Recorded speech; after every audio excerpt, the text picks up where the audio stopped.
یہ بات آئی کہ مکہ المکرمہ کی ذمہ داری تو ہمارے پاس ہے، لیکن جو حضرت اسماعیل علیہ السلام کے ایڑے کی رگڑنے سے جو پانی جاری ہوا تھا، جو زمزم کا کنواں بنا تھا، وہ زمزم کا کنواں جو ہے پھاڑ دیا گیا تھا اور مکمل طور پر اس کی جو نشانی تھی وہ ختم ہو گئی تھی، کیونکہ اس کے بعد نہ جانے کتنے سیلاب آئے تھے اور اسی کے اندر وہ زمزم کا جو کنواں تھا وہ غائب ہو گیا تھا۔ اب عبد المطلب کے ذہن میں یہ بات آئی کہ اس زمزم کے کنواں کو کھودا جائے، لیکن کھودے کہاں پر؟ بڑا مسئلہ تھا۔ عرب کے جو دوسرے قبائل کے لوگ تھے، حضور کے دادا نے ان سے مشورہ کیا کہ آپ لوگ بتاؤ کہاں پر کھودا جائے۔ کہنے لگے ہمیں تو پتہ نہیں ہے، لیکن زمزم کا کنواں ہے تو مکہ المکرمہ میں جو کعبۃ اللہ ہے، کعبۃ اللہ کے پاس ہی ہے، لیکن ہمیں اس بات کا علم نہیں ہے کہ وہ کہاں پر ہے، کس جگہ پر ہے۔ لہذا ایک رات حضرت عبد المطلب جب سوئے تو رات کو ان کو خواب میں دکھائی دیا، کئی خواب آئے، کئی دن سے آئے، اور آخری میں ایک خواب انہوں نے دیکھا اور اس کے اندر ایک شخص نے کہا احفر زمزم، یعنی زمزم کا کنواں کھودو۔ پھر صبح اٹھے، کہا یہ جو میرے ذہن میں بات چل رہی تھی وہ تو ٹھیک ہے، لیکن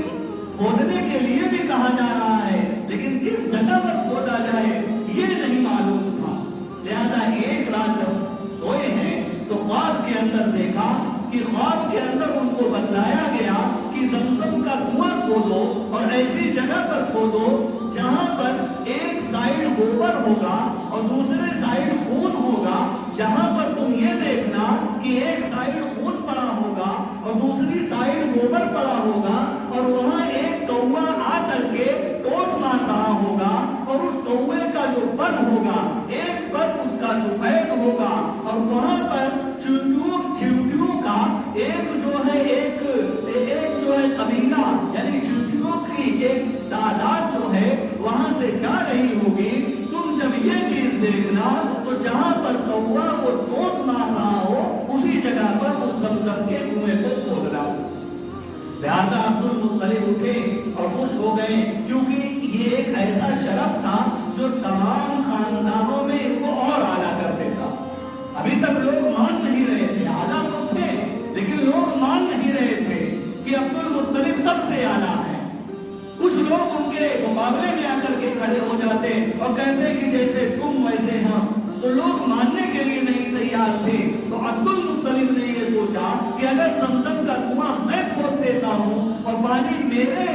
اختیار میں آ جاتا ہے تو اس وقت تو مجھے اس قبائل میں، تمام قبیلوں میں سب سے زیادہ معزز ہونے سے کوئی نہیں روک سکتا۔ لہذا خوشی خوشی اٹھے اور اٹھ کر کے اب پہاڑوں کے پاس جا کر کے دیکھ رہے ہیں تمام زمینوں کا، وہاں پر انہوں نے معائنہ کیا، کہیں پر کوئی ایسی چیز نہیں کہ جہاں پر ایک طرف گوبر ہو دوسری طرف خون ہو، ایک کوا اس کے اوپر ٹوڑ مار رہا ہو اور اس کوے کا پر جو ہو ایک سفید ہو اور وہاں سے چیونٹیوں کا ایک جتھا گزر رہا ہو، یہ کہیں پر ان کو ملا نہیں، اور حیران ہو کر کے آ کر کے کعبۃ اللہ کے پاس بیٹھ گئے۔ اب تھوڑا سے تھکے تھے تو لیٹ گئے، اور لیٹتے لیٹتے کیا دیکھتے ہیں کہ ایک شخص کعبۃ اللہ کے پاس اپنے ذبیحے کو لے کر کے آیا، جانور کو لے کر کے آیا کہ اسے ذبح کر دوں، اور کعبۃ اللہ سے وہ کافی دور پر اسے ذبح کرنا چاہا تاکہ کعبۃ اللہ گندا نہ ہونے پائے۔ لہذا جب اس نے اپنے ذبیحے کو، اپنے جانور کو ذبح کیا تو ذبح کرتے ہوئے وہ جانور چھوٹ گیا۔ جیسے قربانی کے ایام میں بعض مرتبہ ایسا ہوتا ہے کہ جانور ذبح آدمی کرتا رہتا ہے، وہ چھڑا کر کے بھاگ جاتا ہے، تو اسی طرح سے وہ جانور جب اس نے ذبح کرنا شروع کیا تو وہ جانور چھڑا کر کے بھاگا، اور بھاگ کر کے اس نے بھی دوڑایا تو اسی جگہ پر آ کر کے وہ جانور گرا، اور جب گرا تو اس نے وہاں پر بیٹھ کر دیا، ایک طرف گوبر تھا اور دوسری طرف جو ہے خون تھا، اور وہیں پر اس نے جو ہے اس کے چمڑے کو نکالا۔ عبد المطلب جب دیکھے تو اٹھ کر کے بیٹھ گئے اور فوراً وہاں پر گئے، اور انہیں اپنا خواب یاد آ گیا کہ ایک طرف گوبر ہوگا اور